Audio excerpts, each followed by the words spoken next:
just to relieve the pressure on Dan for a moment, because he's really having a pretty tough time, I want to take this opportunity to express my appreciation to all the people who have worked to make both the rally and this evening's dinner a success. Needless to say, the principal people in that effort have been the McKiney family, as usual.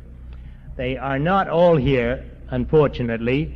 Dr. McKiney is in North Carolina, where he has gone because his sister was ill, and but fortunately she is better, and he has sent a telegram saying, "I am sorry, I cannot be present."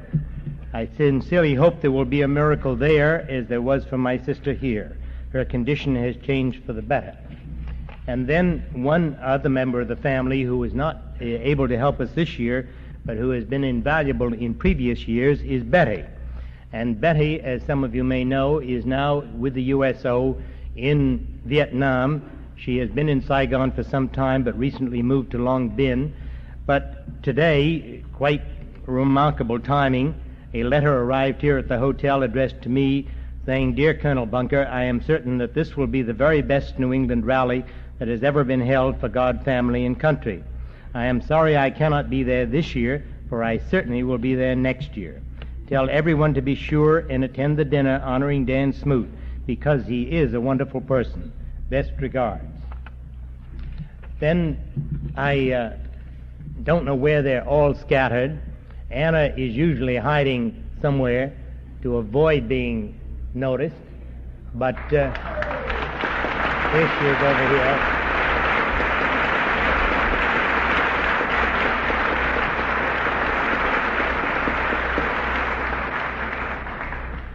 Son John is our chief fixer-upper during the rally. Anything that goes wrong, we call John.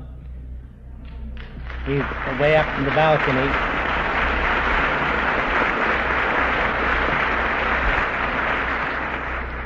And the daughter, Carol, has been tremendous help, especially in organizing the program for the young people.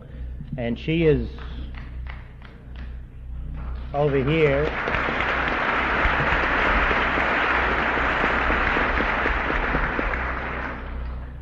Then young Richard has been very helpful, as always. And he and his wife, Heather. Heather has done a lot for the rally. Are they up there, too?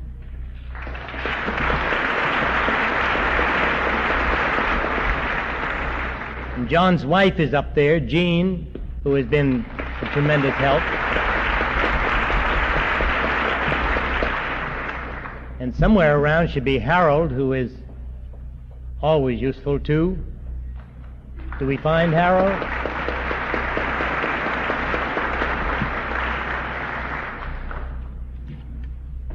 Another individual who has always been very generous and helpful has given us again this year the beautiful souvenir programs, which I hope you will treasure, and that is Joe Sullivan from Lowell. Joe?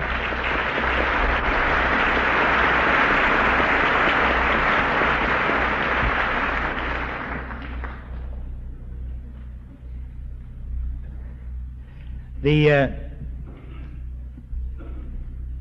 rest of the success goes, or a great deal of it, of course, goes to the hotel. They give us marvelous service both during the rally and the dinner, and we are most grateful to them.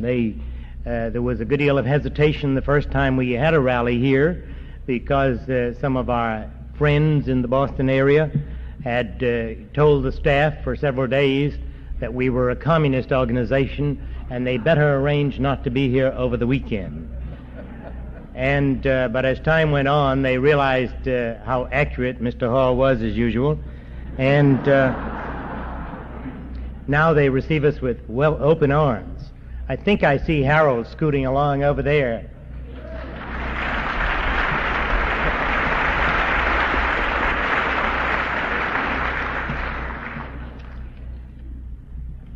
Before I start on the pleasant task of identifying some of the head table guests for you, I think I should tell you that we have several very beautiful and distinguished wives in the audience that should be at the head table, if Anna didn't have such a prejudice against ladies at head tables. But we are delighted that Mrs. Smoot is here with their son Larry sitting down here. Can we have a bow?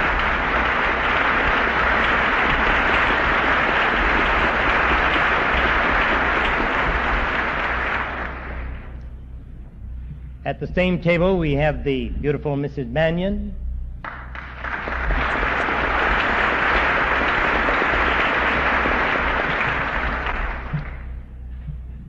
Neither Father Fenton nor I can produce a wife at this moment, but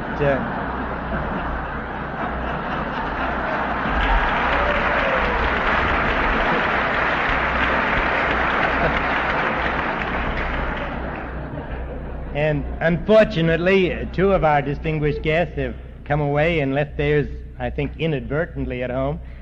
And that Mrs. Anderson is up in the mountains somewhere. Mrs. Rarick is looking after the family, I believe. Ted is in the same situation that Father Fenton and I are. And Dr. Poling's delightful Mabel was not able to come this time. But Bob Welch's Marion is over here.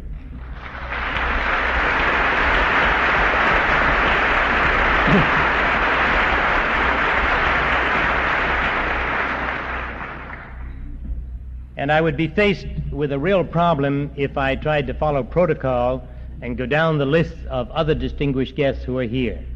We have been very fortunate this year in the number of distinguished people who have come to the rally and been here for the dinner tonight, and I thank them all for coming. I wish I could go right down the list because it would impress you as being a very definite roster of distinguished and conservative patriotic Americans. But I should point out that we have two very distinguished guests here from California. The lady has been with us through the rally. She has been here several times before, but her husband, unfortunately, has not been able to fit it into a schedule until tonight, and we are very honored tonight to have Mr. and Mrs. Walter Brennan with us.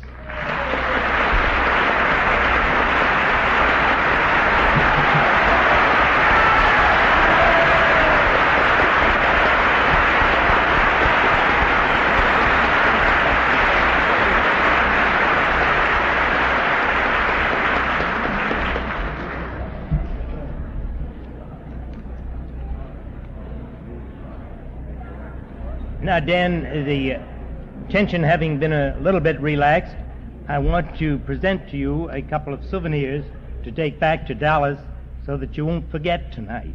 You can't take the cake with you, but at least not in any airplane that I've seen or traveled in, although I did take a horse quite a distance once. And so we'll give you these here. This for your library. You may.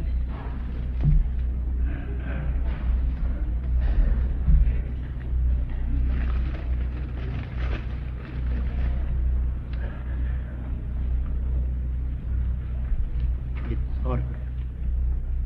You won't believe this. This is an autographed copy of a book written by the greatest American, or the greatest man of the 20th century, General of the Army Douglas MacArthur. Thank you very much.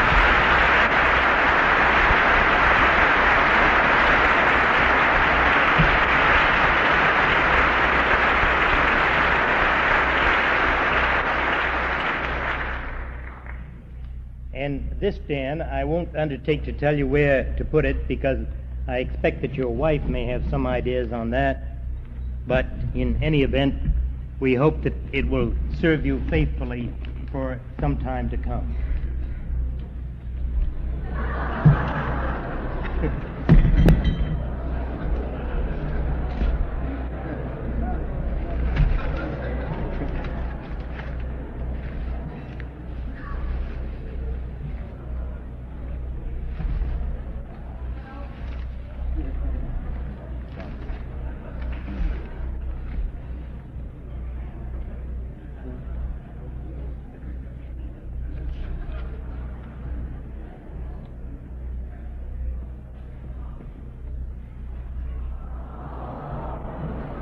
How magnificent.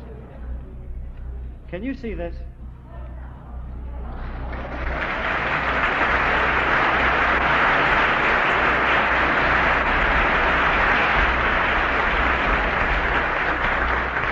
There's no way to say thank you, Larry.